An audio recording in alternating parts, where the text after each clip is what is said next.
Allô, docteur Hamouk? C'est votre rubrique santé. Bonjour et bienvenue dans votre rendez-vous médical. Aujourd'hui, et dans notre série d'épisodes consacrés aux maladies tropicales négligées, on va parler des trématodoses d'origine alimentaire. Les trématodoses d'origine alimentaire sont des maladies provoquées par l'infestation par des trématodes, c'est-à-dire des vers contenus dans la nourriture. Elles touchent les mammifères, dont l'humain. Il s'agit d'une des maladies tropicales négligées. Plusieurs espèces sont responsables de trématodoses d'origine alimentaire chez l'humain.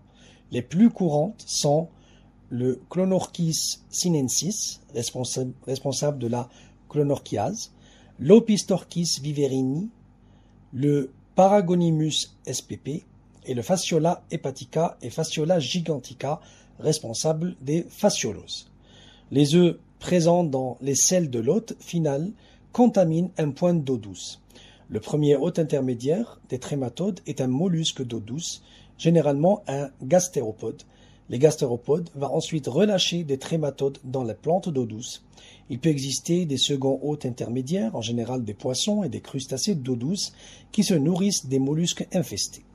L'hôte final est un mammifère infesté, notamment l'homme, lorsqu'il se nourrit des plantes d'eau douce, des mollusques, de crustacés ou de poissons infestés. Consommer un mammifère infesté peut également provoquer l'infestation.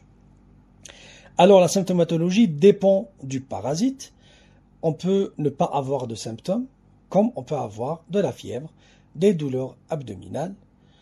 Ça peut toucher les poumons, présentant des symptômes similaires à ceux de la tuberculose, donc une toux chronique avec une hémoptysie, c'est-à-dire des crachats de sang, des douleurs thoraciques, une fièvre et des difficultés de respirer.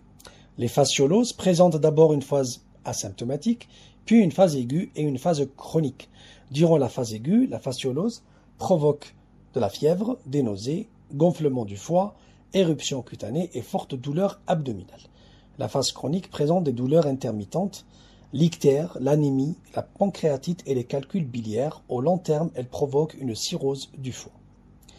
En ce qui concerne le traitement, les antihelminthiques, c'est-à-dire les antivers, sont des médicaments utilisés contre les trématodoses d'origine alimentaire. Les clonorchiases et opistorchiases sont traités par le praziquantel. La fasciolose est traitée par le triclabendazole et le porognomiose ont été traités par le triclabendazole ou le praziquantel. L'hépatectomie peut être réalisée dans certains cas, c'est-à-dire enlever le foie.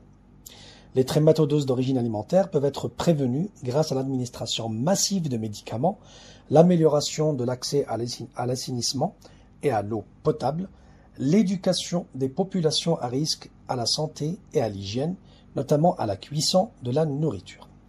En 2005, 56,2 millions de personnes sont atteintes de trématodoses d'origine alimentaire. Parmi ces dernières, 7,9 millions présentent des séquelles graves et plus de 7 000 en meurent. L'impact des trématodoses d'origine alimentaire est pour cette même année, 2005, estimé à 665 000 années de vie corrigées dans l'incapacité perdue. Donc voici pour le thème d'aujourd'hui, maladies peu connues, les trématodoses d'origine alimentaire, qui font partie des maladies tropicales négligées. En attendant les prochains épisodes, prenez soin de vous et à bientôt.